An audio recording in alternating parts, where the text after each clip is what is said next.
ഇന്ന് കേരളത്തിൽ നിന്നല്ല ഇന്ത്യയിൽ തന്നെ ഇത്രയും പവിത്രമായി കടലയെ ഏറ്റവും ടേസ്റ്റുള്ള കടലകളെ പർച്ചേസ് ചെയ്ത് കൊണ്ടുവന്നു. എല്ലാവർക്കും ഫ്രീ ആണ് കേട്ടോ. കുറച്ച് ഫ്രീ കൊടുക്കും, കുറച്ച് പൈസ വാങ്ങും, കുറച്ച് ചെറിയ പൊതി കൊടുക്കും.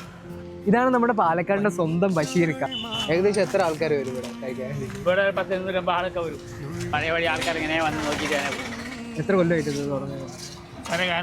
ഈ പറഞ്ഞത് വെറും 53 വർഷം മാത്രമായിട്ടുള്ളൂ പാലക്കാട്ടുകാർക്ക് ബഷീർ ഖാന്റെ സ്നേഹത്തിന്റെ പൊതികൾ കൊടുക്കാൻ തുടങ്ങിയിട്ട്. ബഷീർക്ക എനിക്കൊരു കടല. ഓക്കെ, ഒരു ചെറിയ പൊതി മതിയാ. ഇടി, ശക്തമായ ഇടി പാലക്കാടുണ്ടെന്ന് വിചാരിക്കുക, ശക്തമായ മഴയുണ്ടെന്ന് വിചാരിക്കുക, ഇവിടെ വരുന്നവർ സ്ഥിരമായിട്ട് വരും. ഇത് ജീവിതത്തിന്റെ ഒരു ഭാഗമായിട്ടുള്ള ഒരു ഉൽപ്പന്നമാണ് അദ്ദേഹം നൽകുന്നത്.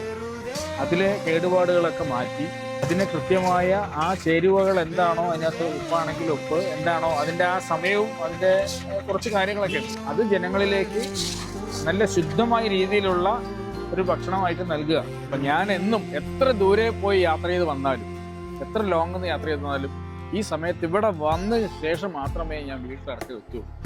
അങ്ങനെ എന്നെ പോലെ ധാരാളം പേര്, ആയിരക്കണക്കിന് പേര് വന്നു പോകുന്നൊരു സ്ഥലമാണ്. എത്ര മണി വരെ ഉണ്ടാവും? 4 മണി മുതൽ 10 മണി വരെ. അപ്പൊ വൈകുന്നേര സമയത്ത് വിക്ടോറിയ കോളേജ് പരിസരത്ത് വരികയാണെങ്കിൽ ഈ സ്നേഹത്തോടെ തരുന്ന കടല കഴിച്ചിട്ടുള്ള അഭിപ്രായം പറയാന്ന് പറഞ്ഞുകൊണ്ട് ബൈ ഫ്രം കടിയും കുടിയും.